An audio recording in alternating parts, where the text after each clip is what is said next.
ये लड़का ये सब कमजोर समझते हैं, लेकिन हर समय होता है दुनिया के 7 ताकतवर ससुरों में से एक ससुर। तो कहानी की शुरुआत में हमें रे को दिखाया जाता है जो एक फ्यूनरल में होता है और वो बहुत ज्यादा दुखी होता है। हमें रे की फ्लैशबैक में दिखाया जाता है जहाँ एक बंदा बहुत घायल होता है और वो रे की तरफ देखते हुए कहता है तुम्हें जीना होगा, और ये कहते ही उस बंदा के वहाँ पे मौत आता है। रे पीछे देखता है तो एक लड़की बहुत ज्यादा घायल होकर नीचे गिरी हुई थी। ये सब देखकर रे बहुत ज्यादा गुस्सा हो जाता है, जिस वजह से उसका चारों तरफ एक बहुत बड़ा आइस की दीवार बनने लगता है। ये सब बाहर से कुछ लोग देख रहे होते हैं तो भी एक लड़की कहती है ये तो ओवरहीट है। सीन शिफ्ट होता है और हमें रे को दिखाया जाता है जो एक एकेडमी के सामने होता है। इस एकेडमी में सिर्फ रॉयल फैमिली की बच्चे ही पढ़ते हैं। फिर रे एकेडमी के अंदर आके उसके क्लासरूम को ढूंढने लगता है, लेकिन तभी एक लड़की रे से टकरा जाती है और वो नीचे गिरती उससे पहले रे उसे पकड़ लेता है और उस लड़की से माफी मांगते हुए कहता है मुझे माफ कर देना, मैं इस एकेडमी में पहली बार आई हूँ। हमारी एकेडमी में तो सारे नंबर स्टूडेंट कल आ गए थे, लेकिन ये लड़का आज यहाँ पे कैसे आया? अरे हाँ, कल एंट्रेंस सेरेमनी में एक लड़का नहीं आया था और ना ही वो स्टूडेंट कोई नोबल फैमिली से था और ना ही वो लड़का कोई ससुर फैमिली से था। वो लड़का तो सिर्फ एक कमजोर फैमिली से था। ये सुन के वो लड़की हैरान हो जाती है और कहती है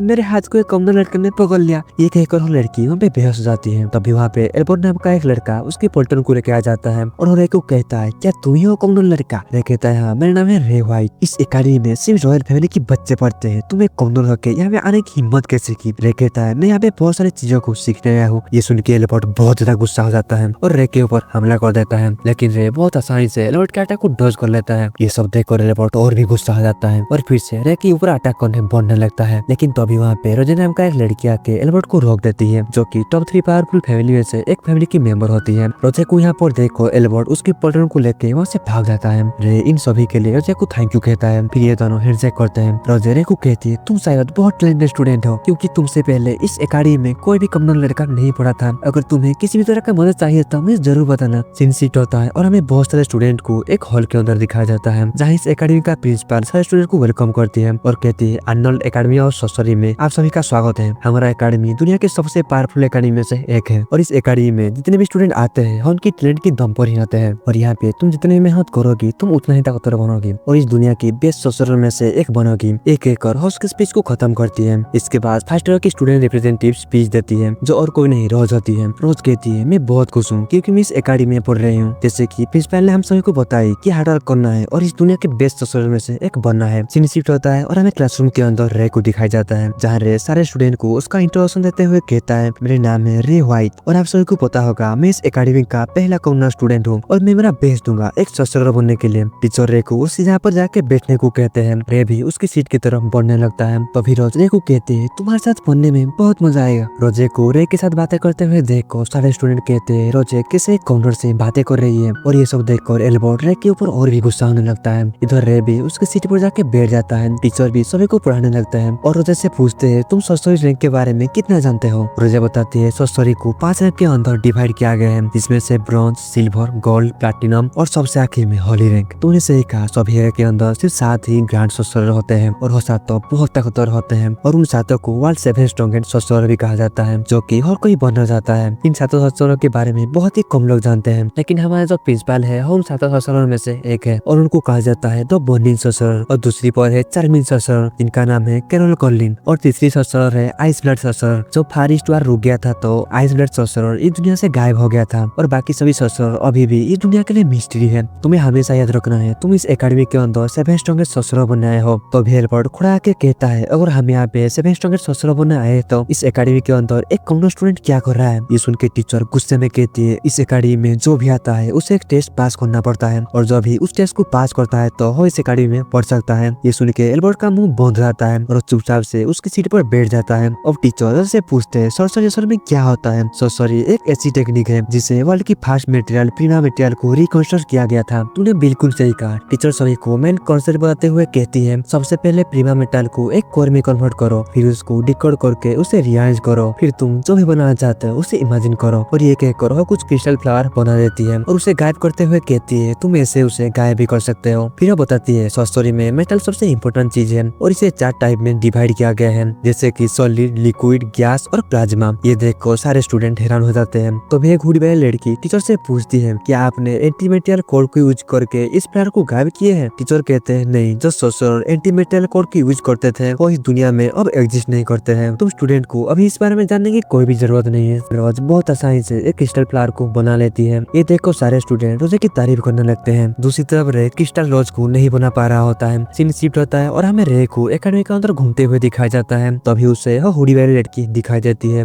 और रे उसका पीछा करते हुए लाइब्रेरी में आ जाता है। रे उस लड़की से पूछती है क्या तुम एन स्वार्थ की बुक को ढूंढ रहे हो, और लड़की उसकी नाम बताते हुए कहती है मेरा नाम है एलिसा। एलिसा रे को बताती है हाँ मैं उस बुक को ढूंढ रही हूँ। फिर ये दोनों जहाँ पर बैठ जाते हैं और एलिसा रे को बताती है मुझे डॉक्टर आइन स्वार्थ बहुत पसंद है, क्या तुम्हें भी यह पसंद है। रे कहता है मैं उनका बहुत रेस्पेक्ट करता हूँ और तुम तुम्हारी मुंह को हमेशा क्यों छुपा कर रखते हो। एलिसा बताती है मेरे मुंह में एक एल्फ है और मैं एक हापेल, इसलिए सारे लोग हमें चिढ़ाते हैं। ये सुन के रे कहता है मुझे तो तुम्हारा कान बहुत अच्छा लगता है। ये सुन के एलिसा बहुत खुश हो जाती है। सीन शिफ्ट होता है और हमें रे को दिखाई जाता है जो एक रूम के अंदर आ जाता है। वहाँ पर पहले से एक बंदा होता है जिसका नाम एबी होता है। एबी ऐसे कहता है तुम एक कॉमनर हो, इससे मुझे कोई फर्क नहीं पड़ता है। फिर ये दोनों हैंडशेक करते हैं जिस वजह से इन दोनों की साथ फट जाता है और इनकी मस्कुलर बॉडी दिखाई देने लगता है, जो देखकर ये दोनों एक दूसरे की तारीफ करने लगते हैं और काफी अच्छा दोस्ती बन जाते हैं। अगले सुबह हमें रे को जॉगिंग करते हुए दिखाया जाता है। तभी रे एक लड़की को देखता है और उस लड़की के पास जाके उसे बातें करने लगता है मेरा नाम है रे व्हाइट। और लड़की रे से पूछती है क्या तुम यहाँ नया स्टूडेंट हो जो कि कॉमनर हो। रे कहता है हाँ मैं एक नया स्टूडेंट हूँ। और लड़की भी उसकी नाम बताती है मेरा नाम है रेबिका और मैं थर्ड ईयर का स्टूडेंट हूँ और मैं ब्रेडली फैमिली से भी बिलोंग करती हूँ। अगले सिनेमा हमें रे और एबी को एकेडमी जाते हुए दिखाया जाता है। रे एबी से रेबिका के बारे में पूछता है। Rebecca top 3 powerful family Bradley family से बिलोंग करती है। रे पूछता है आखिर ये टॉप 3 फैमिली क्या होता है। एबी बताता है रोज, ब्रेडली और ऑर्गन ये तीनों टॉप 3 स्ट्रॉन्गेस्ट फैमिली है। एमिलिया रोज फैमिली से है और वो टॉप 3 फैमिली की लीडर भी है। फिर ये दोनों चलते चलते एकेडमी में पहुंच जाते हैं। रे एबी से कहता है तुम पहले जाओ, मुझे टीचर ने किस लिए बुलाया है, मैं उनसे मिल के आता हूँ। फिर रे प्रिंसिपल ऑफिस में पहुंच जाता है। प्रिंसिपल अभी रे को कहते हैं तुम बिल्कुल उसी बंदे की तरह दिखते हो। हमें प्रिंसिपल की टेबल के ऊपर एक फोटो को दिखाया जाता है जिस पर रे एक छोटा बच्चा होता है। अगले सीन में हमें रे और एल्बर्ट को आमने सामने दिखाया जाता है। ये दोनों लड़ने के लिए पूरी तरह से तैयार होते हैं। फिर टीचर भी इन दोनों की मैच को शुरू कर देते हैं। पहले एल्बर्ट रे के ऊपर खतरनाक अटैक कर देता है लेकिन रे बहुत ही आसानी से एल्बर्ट की स्वाड को डिफ्लेक्ट कर देता है, जो देखकर सारे लोग हैरान हो जाते हैं। ये सब होता हुआ देखकर एल्बर्ट भी बहुत गुस्सा आ जाता है और रे के ऊपर फिर से अटैक कर देता है, लेकिन इस बार रे एल्बर्ट की स्वाड के ऊपर अटैक करके उसकी स्वाड को ही तोड़ देता है और ये बैटल एल्बर्ट हार जाता है। ये सब प्रिंसिपल आबी भी देख रही होती है और वो रे को कहती है मुझे बहुत अच्छा लगा कि तुम्हें तुम्हारा एकेडमी लाइफ पसंद आ रहा है। रे व्हाइट 2 आइसोलेट ससुर और इस में पता चलता है रे उन 7 पावरफुल ससुरों में से एक ससुर है जिसका नाम है 2 आइसोलेट ससुर। सीन शिफ्ट होता है और हमें रे और एबी को दिखाया जाता है जो दोनों एक्सरसाइज करने के बाद थोड़ा रेस्ट कर रहे होते हैं। एबी रे से पूछता है क्या तुम सच में 2 क्लब को ज्वाइन करना चाहते हो। रे कहता है मैं इसलिए तो यहाँ पे आया हूँ। इसी के साथ रे एबी को एक गोल्ड कार्ड दिखाता है जो देखो एबी कहता है ये तो एक गोल्ड कार्ड है, ये तुम्हारे पास क्या कर रहा है। सीन शिफ्ट होता है और हमें रे को बहुत सारे बॉडी बिल्डर के सामने दिखाया जाता है। तो इन सारे बॉडी बिल्डर का लीडर रे को कहता है तो तुम हमारा इन्वायरमेंट रिसर्च क्लब को ज्वाइन करना चाहते हो। इस क्लब में एबी भी ज्वाइन होता है जो कहता है हम सभी फॉरेस्ट, रिवर, आइस ऐसे बहुत सारी जगह एक्सप्लोर करते हैं। हमारे क्लब में हर कोई ज्वाइन कर सकता है, चाहे तो कॉमनर हो या फिर कोई रॉयल फैमिली से हो, लेकिन जिसका कमजोर दिमाग होगा या उसका कमजोर बॉडी होगा वो हमारा क्लब में ज्वाइन नहीं कर सकता है। ये सुनते ही रे इन सभी को उसका बॉडी दिखाता है जो देखकर सभी शौक हो जाते हैं और रे का तारीफ करने लगते हैं। लीडर भी रे को इस क्लब में ज्वाइन करने का पोजीशन दे देता है। रे कहता है मैं फॉरेस्ट में बहुत हार्ड ट्रेनिंग करता हूँ, जो सुनकर लीडर उसे एक कार्ड दिखाते हुए कहता है क्या तुम्हारे पास ये है। रे भी उसका वही गोल्डन कार्ड दिखाते हुए कहता है हाँ मेरे पास ये है, जिसे देखकर सारे हंटर शौक हो जाते हैं और कहते हैं ये तो एक गोल्डन हंटर लाइसेंस है, लेकिन ये एक ऑनर के पास क्या कर रहा है। तो भी लीडर ऐसे कहते हैं तो ठीक है आज से तुम हमारा क्लब के एक मेंबर हो, जो सुन के सारे लोग बहुत खुश हो जाते हैं। सीन शिफ्ट होता है और हमें रे को एक दूसरी क्लब के अंदर दिखाया जाता है जिस क्लब के मेंबर सारे लड़कियां होते हैं। रे इस क्लब के लीडर को कहता है चाहे तो किसी भी मौसम हो या फिर कोई वार हो, हर जगह पर एक पौधा उगता हुआ दिखाई देता है, इसलिए मैं तुम्हारा क्लब को ज्वाइन करना चाहता हूँ। ये सुन के रेबिका कहती है लेकिन हमारा क्लब में तो सिर्फ लड़कियां है, क्या तुम फिर भी हमारा क्लब को ज्वाइन करना चाहते हो। कोई बात नहीं, मैं लड़कियों से बहुत अच्छे से बात कर लेता हूँ। तभी डीना नाम का एक लड़की खड़े होकर कहती है मिस रेबिका इस लड़का का आपके ऊपर जरूर गंदी नजर होगा, इसलिए इस लड़का को हमारा क्लब में ज्वाइन मत कराना। ये सुन के यहाँ का सारे लड़कियां रे के बारे में बातें करने लगते हैं। ये लड़का तो एक कमनर है, ये जरूर मिस रेबिका के ऊपर गंदी नजर रखता होगा। तभी रेबिका डीना को कहती है मैं रे की मामला तुम पर छोड़ती हूँ, अगर रे तुम्हें सही ना लगे तो तुम रे को रिजेक्ट कर सकते हो। इसके लिए डीना भी मान जाती है और रे को एक टेरिस के ऊपर ले आती है और कहती है तुम्हें 7 दिनों के अंदर ये सारे घास यहाँ से निकालना है, क्योंकि हम यहाँ पर एक गार्डन बनाना चाहते हैं। एक और डीना यहाँ से चली जाती है। रे भी घास निकालने में लग जाता है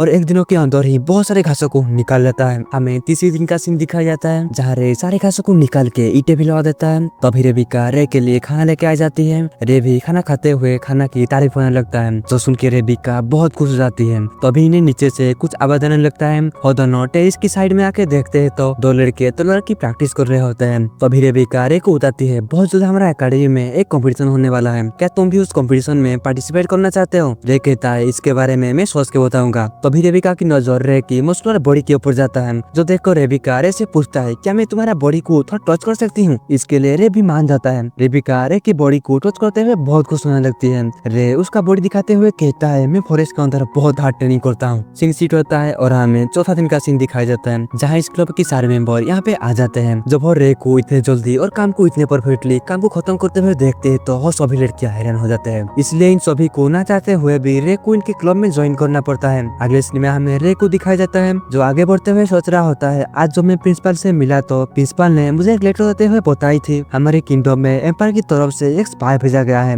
और वो स्पाई हमारा एकेडमी में भी आ सकता है। अगर तुम्हें उस स्पाई के बारे में कुछ ही पता चले तो मुझे जरूर बताना। और उस प्रेजेंट में आता है और रे देखता है क्लेरिस एक जगह पर बैठ के कुछ कर रही थी। जब रे क्लेरिस को आवाज देता है तो क्लेरिस बहुत ज्यादा डर जाती है और रे को कहती है, रे तूने तो मुझे डरा दिया। इसके लिए रे भी क्लेरिस से माफी मांगता है और पूछता है, तुम अभी यहाँ पर क्या कर रहे हो? क्लेरिस कहती है, मैं बहुत अजीब लड़की हूँ ना, क्योंकि दूसरे को बिल्ली या कुत्ता बहुत पसंद है, लेकिन मुझे ये कीड़े बहुत पसंद है। इसमें अजीब क्या है, मुझे भी कीड़े बहुत पसंद है और तू जैसी लड़की का दोस्त होना मेरे लिए गर्व की बात है। ये सुनकर क्लेरिस शॉक हो जाती है और कहती है, क्या सच में तुम मेरे दोस्त बनना चाहते हो? रे कहता है, अगर मैं कुछ गलत कह दिया तो प्लीज मुझे माफ कर देना। अरे नहीं, तुमने कुछ भी गलत नहीं कहा है। जो सुन के रे कहता है, तो ठीक है, आज से हम दोनों दोस्त हैं। और ये सुन के क्लेरिस बहुत खुश हो जाती है, क्योंकि आज से पहले क्लेरिस की एक भी दोस्त नहीं थी। रे क्लेरिस से कहता है, आज शाम हो चुका है, लेकिन मैं तुमसे कीड़े के बारे में बहुत सारे बातें करना चाहता था। इससे भी तुमसे बातें करने में मुझे बहुत अच्छा लगता है। ये सुन के क्लेरिस सोना के पीछे घूम जाती है और फिर जल्दी से यहाँ से चली जाती है। अगले सिनेमा में क्लासरूम का सीन दिखाया जाता है, जहाँ टीचर रे से पूछते हैं सॉरी टेलीविजन क्या होता है। रे खुड़ा के बताता है, सॉरी असल में low grade, high grade, mid grade और होली ग्रेड। इसके अलावा क्विक, रिमोट,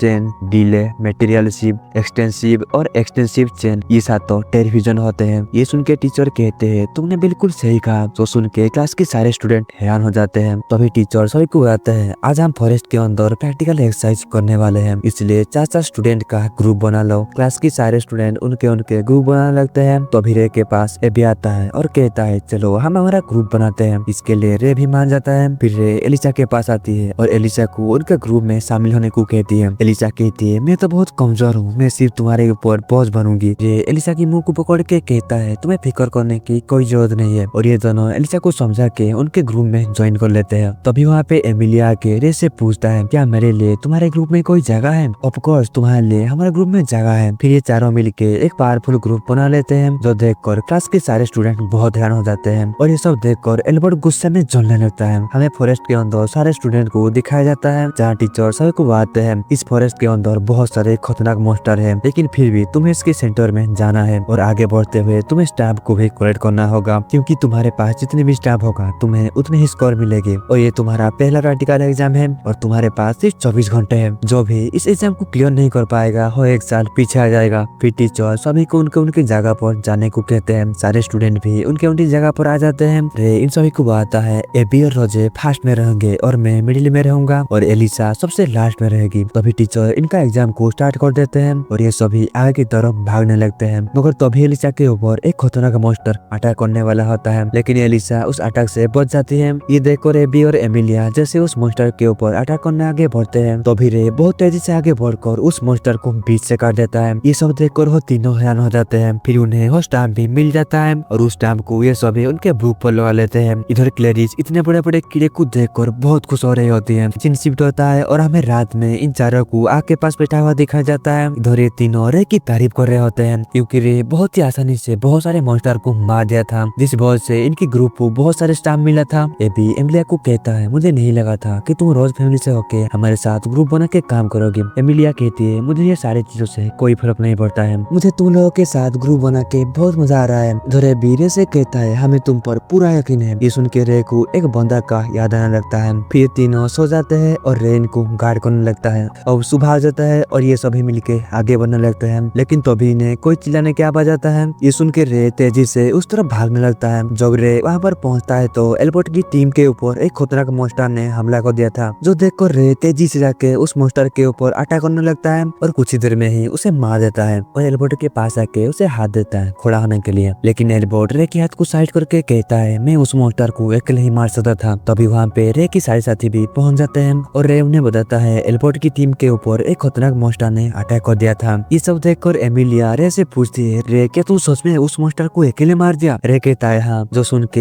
एमिलिया रे से पूछती है आखिर तुम हो कौन रे? तभी हमें एक मिस्टीरियस बंदा को दिखाया जाता है जो उस मरे हुए मॉन्स्टर की तरफ कुछ फेंकता है, जिस वजह से वो मॉन्स्टर फिर से जिंदा होने लगता है और वो मॉन्स्टर पहले से भी ज्यादा उत्तर हो जाता है। तो देखो सारे स्टूडेंट बहुत घबरा जाते हैं। इधर हमें क्लेरिस को दिखाया जाता है जो कि आगे बढ़ रही होती है। तभी उससे बहुत खतरनाक आवाज आती है। जब वो उस तरफ देखती है तो वहाँ पे रे उस खतरनाक मॉन्स्टर से लड़ रहा होता है, जो देखकर क्लेरिस बहुत शॉक हो जाती है क्योंकि क्लेरिस इस तरह का मॉन्स्टर पहले कभी नहीं देखी थी। इधर रे उस मॉन्स्टर के ऊपर अटैक कर रहा होता है, लेकिन वह मॉन्स्टर का स्किन बहुत हार्ड होता है, इसलिए उस मॉन्स्टर को कुछ भी नहीं हो रहा होता है। तभी वह मॉन्स्टर रे के ऊपर हमला करने वाला होता है, जो देखकर रे उसकी पावर को एक्टिवेट करने वाला होता है। लेकिन उससे पहले एमिलिया उस मॉन्स्टर के ऊपर अटैक कर देती है। तभी अभी एक बड़ा सा पत्थर उस मॉन्स्टर के ऊपर मारता है। इस मौका का फायदा उठाकर रे उस मॉन्स्टर के ऊपर एक खतरनाक अटैक करके उसे बीच से काट देता है, जिससे उस मॉन्स्टर की कुछ लिक्विड एल्बर्ट की दोस्त के ऊपर आके गिरता है। इधर एलिसा भी एमिलिया से गले लग जाती है। इन सभी को ऐसे देखकर रे को उसकी मास्टर और बाकी सभी क्या याद आ जाता है। इधर एल्बर्ट उसकी दोस्तों को छुआने आता है तो उसके दोस्त एल्बर्ट को कहते हैं सच में यार रे बहुत ताकतवर है। तो सुन के एल्बर्ट बहुत गुस्सा हो जाता है। रे को इतनी ताकतवर देखकर क्लेरिस भी शॉक हो जाते हैं। हमें उस मिस्टीरियस मुद्दा को दिखाया जाता है, तो ये सब देख रहा होता है, सीन स्वीट होता है और हमें सारे स्टूडेंट को एकेडमी के अंदर दिखाया जाता है। टीचर सारे स्टूडेंट को बताते हैं इस बार का विनर है एमिलिया की ग्रुप। ये सुन के क्लेरिस खुशी में ताली बजाने लगती है, लेकिन तभी वो देखती है उसकी टीममेट उसे गुस्से में घूर रहे होते हैं। दूसरी तरफ हमें उन तीनों लड़कियों को दिखाया जाता है जो कह रहे होते हैं रे की ग्रुप इसलिए जीता क्योंकि उसकी ग्रुप में एमिलिया थी। इन सभी की बातें सुन के रे कहता है मेरे वजह से हमारे ग्रुप को कोई भी सपोर्ट नहीं कर रहा है, अरे तुम्हें इनके बारे में सोचने की कोई जरूरत नहीं है। तो भी अभी कहता है हमारा ग्रुप सबसे बेस्ट है इसलिए तो हम फर्स्ट आए हैं। ये सब देखकर एल्बर्ट बहुत गुस्से में होता है, उसे हजम नहीं हो रहा था कि रे की टीम फर्स्ट आया है। सीन शिफ्ट होता है और हमें रे की मास्टर को दिखाया जाता है, तो यहाँ पे रे का वेट कर रही होती है और कहती है 2 महीने हो गए हैं लेकिन वो मुझे एक बार भी मिलने नहीं आए हैं। तभी वहाँ पे रे की मास्टर का मेड आ जाती है और कहती है रे बहुत जल्द यहाँ पे आने वाले हैं। जो सुनकर रे की मास्टर खिड़की से नीचे की तरफ देखने लगती है, लेकिन उसे रे दिखाई नहीं देती है। तभी मैं नीचे आके दरवाजा खोलती है और रे वहाँ पे पहुंच जाता है। मेड कहती है मिस लिडिया आपके ऊपर वेट कर रहे हैं। फिर रे भी उसके मास्टर के पास आ जाता है और ये दोनों जहाँ पर बैठ के बातें करने लगते हैं। लिडिया रे से पूछती है क्या तुम ठीक हो? रे कहता है हाँ मैं ठीक हूँ। जो सुन के लिडिया कहती है मेरे हिसाब से उसे ठीक होने में अभी भी 5 साल जरूर लगेगा। अभी फिलहाल तुम उस पावर को यूज मत करना, लेकिन तुम्हें जब लगे वो पावर को यूज करना चाहिए तब तुम तुम्हारी पावर को यूज कर सकते हो। आज मैं तुम्हें यहाँ पे एक रूमर के बारे में बातें करने बुलाई हूँ। उन बकवास रूमर से मुझे कोई फर्क नहीं पड़ता है, लेकिन ये रूमर एनग्राम के बारे में है। रे पूछता है ये एनग्राम क्या होता है? जब हम सॉरी का यूज करते हैं तब हम कोड कहते हैं, लेकिन मैं जो रिसर्च कर रही हूँ वो इससे अलग है। लिडिया रे को बताती है तुम्हें पता होगा सॉरी ब्रेन के अंदर चलता है।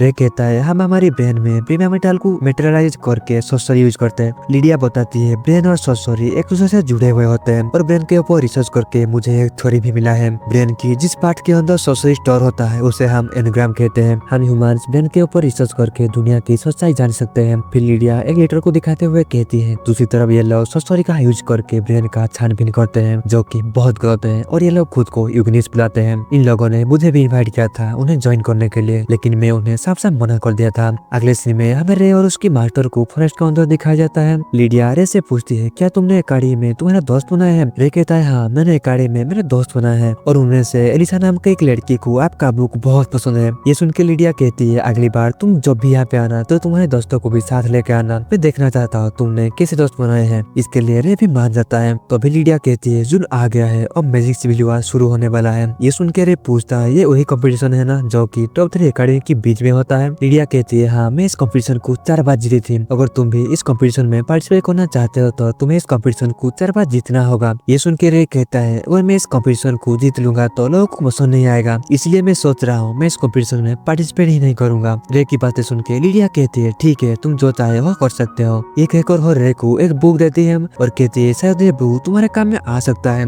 जिसके लिए रे भी उस उसके मास्टर को थैंक यू कहता है। सीन शिफ्ट होता है और हमें रे को जॉगिंग करते हुए दिखाई जाता है। तभी रे एलिसा के घर के सामने होकर जाता है और उसी वक्त एलिसा भी उसके घर से बाहर निकलती है, जिसे देखकर रे एलिसा से पूछती है तुम अभी कहाँ पर जा रहे हो। एलिसा बताती है मैं अभी लाइब्रेरी में जा रही हूँ। जो सुन के रे एलिसा से पूछता है क्या मैं तुम्हारे साथ लाइब्रेरी में आ सकता हूँ। इसके लिए एलिसा भी मान जाती है। फिर ये दोनों कुछ देर बाद लाइब्रेरी में पहुंच जाते हैं और एलिसा एमस्वात की बुक को पढ़ने लगती है। जब वो रे की तरफ देखती है तो रे एक लॉन्ग नोवेल पढ़ रहा होता है। रे एलिसा को बताता है ऐसी नोवेल पढ़कर हम लोगों की इमोशन को समझ सकते हैं, इसलिए मुझे ये नोवेल पढ़ने में बहुत अच्छा लगता है। अगले सीन में हमें इन दोनों को बाहर दिखाया जाता है। इधर क्लेरिस इस यहाँ पर छुप कर इन दोनों को देख रही होती है और सोचती है यहाँ पे रे एक लड़की के साथ क्या कर रहा है। तभी उसके पास रे और एलिसा आ जाते हैं, जिन्हें देखकर क्लेरिस थोड़ा घबरा जाती है। रे क्लेरिस से पूछता है क्या तुम हमारे साथ लंच पर चलोगी। इसके लिए क्लेरिस भी मान जाती है। कुछ देर बाद हमें इन तीनों को एक रेस्टोरेंट के अंदर दिखाया जाता है। यहाँ पे रे इन दोनों का एक दूसरे से इंट्रोडक्शन देता है और इन दोनों का बहुत तारीफ करने लगता है, जिस वजह से ये दोनों लड़कियां शर्माने लगते हैं। तभी इनकी टेबल पर इनका खाना आ जाता है तो इन्हें बहुत टेस्टी लगता है। खाना खाने के बाद ये सभी रेस्टोरेंट से बाहर आ जाते हैं। फिर क्लेरिस और एलिसा यहाँ से चले जाते हैं। तभी रे की नजर एमिलिया के ऊपर आता है, जो एक घोड़ा गाड़ी से उतर रही होती है। इसीलिए वो एमिलिया के पास जाता है और एमिलिया से पूछता है तुम यहाँ पे क्या कर रहे हो। एमिलिया बताती है हमारे कंपटीशन की वजह से नोवेल्स की बहुत ज्यादा मीटिंग हो रहा है, इस वजह से मुझे बहुत सारे नोवेल से मिलना पड़ रहा है। रे एमिलिया की तारीफ करते हुए कहता है इस ड्रेस में तुम बहुत अच्छा लग रहे हो। तो सुनकर एमिलिया थोड़ा शर्माने लगती है। फिर रे से पूछती है लेकिन तुम यहाँ पे क्या कर रहे हो। रे बताता है मैं क्लेरिस और एलिसा के साथ यहाँ पे लॉन्च पे आया था। जो सुन के एमिलिया थोड़ा जेलस फील करने लगती है। फिर वो खड़े होकर रे से कहती है क्या तुम मेरे साथ शॉपिंग पर चलोगी। इसके लिए रे भी मान जाता है। फिर ये दोनों एक दुकान पर आ जाते हैं। फिर एमिलिया बहुत सारे ड्रेसेस पहन के रे को दिखाने लगती है। रे भी एमिलिया का तारीफ कर रहा होता है। तभी अचानक से एमिलिया के सामने एक स्पाइडर आ जाता है, जिसे देखकर एमिलिया बहुत डर जाती है और जल्दी से बाहर आके रे से घर लग जाती है। रे पूछता है क्या हुआ। जो सुन के एमिलिया बहुत शर्मा जाती है और जल्दी से अंदर आ जाती है। रे एमिलिया से माफी मांगते हुए कहता है मुझे माफ कर देना, मैं तुम्हें गलती से टच कर लिया था। जो सुन के एमिलिया कहती है इसमें तुम्हारा कोई गलती नहीं है। अगले सीन में हमें रे को उसकी टीचर के सामने दिखाया जाता है। टीचर रे से पूछते हैं तुम्हारा एकेडमी लाइफ कैसे चल रहा है। रे कहता है मुझे यहाँ पे बहुत अच्छा लग रहा है। जो सुन के टीचर कहते हैं मुझे पता है ये नोवेल्स तुम्हारे साथ अच्छे से ट्रीट नहीं करते हैं, लेकिन मैं तुम्हारा टीचर होके भी कुछ भी नहीं कर पा रही हूँ, इसलिए प्लीज मुझे माफ कर देना। मैं इस एकेडमी में टीचर बने हुए बहुत साल हो चुका है और मैं अभी भी एक सच्चा टीचर बनना चाहता हूँ। फिर और ऐसे कहते हैं अगर तुम्हें कभी भी मेरा जरूरत पड़े तो मुझे जरूर बताना। इसके लिए रे टीचर से थैंक यू कहता है और टीचर को बताता है मैं बहुत लकी हूँ, इसलिए मुझे आप जैसी टीचर और बहुत अच्छे फ्रेंड्स मिले हैं। अगले सीन में हमें एल्बर्ट को फॉरेस्ट के अंदर दिखाया जाता है, जो उसकी 5 पावर के साथ ट्रेनिंग कर रहा होता है। एल्बर्ट चिल्लाते हुए कह रहा होता है रे व्हाइट मैं तुम्हें नहीं छोड़ूंगा। तो भी हमें एक पेड़ के ऊपर उस मिस्टीरियस मुद्दा को दिखाया जाता है, जो एल्बर्ट के ऊपर नजर रख रहा होता है। तभी वह मिस्टीरियस मुद्दा एक इविल स्माइल जाता है।